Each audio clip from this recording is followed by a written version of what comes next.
Pourquoi dans une startup on fait la différence entre le MVP et la V1? C'est pas la même chose. Je t'explique, mais avant ça, si tu veux savoir comment on lance un projet dans la tech, abonne-toi, je fais des vidéos tous les jours. Bon, si t'es abonné, tu as compris ce que c'est un MVP parce qu'on en parle tout le temps. Le but, c'est de faire la version la plus petite possible pour pouvoir la publier le plus vite possible, obtenir des utilisateurs et avoir des retours. Donc, l'objectif, c'est la vitesse d'être présent sur le marché rapidement. Et même en plus de devoir valider tes fonctionnalités, tu as toujours une phase d'instabilité technique, on va dire, parce que tu as beau avoir des tests en amont par les développeurs, il y a toujours des scénarios ultra précis où il y aura une erreur de format. Donc, les bugs, quand tu lances ton application, c'est quelque chose qui arrive, c'est tout à fait normal. Et du coup, dans ce sens, en fait, quand tu lances le MVP, ton objectif, c'est certes d'obtenir des utilisateurs, mais pas d'obtenir 150 000 utilisateurs de tout pays confondu.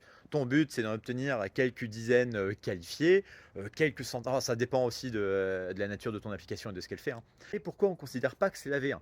En fait, une V1, c'est vraiment un lancement ultra officiel de ton projet, mais dans le sens où marketingement, tu vas mettre un max de budget parce que une campagne de lancement, ça se fait propre, ça se fait, allez, venez télécharger, ça se fait, tu sais, tu prends ton spot au Super Bowl si tu as les moyens. Voilà. Donc pour te résumer tout ça, le MVP, c'est la version minimale que tu lances rapidement pour avoir quelques utilisateurs qui vont te valider qu'il y a de la demande et valider, et t'aider aussi à corriger les premiers bugs. Et une fois que tout ça c'est stable, que tu sais que tu as de la demande et que ça va marcher, là tu prépares une vraie grosse campagne de communication.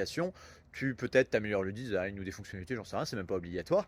Et là tu balances ta V1 vraiment en grande pompe, full com.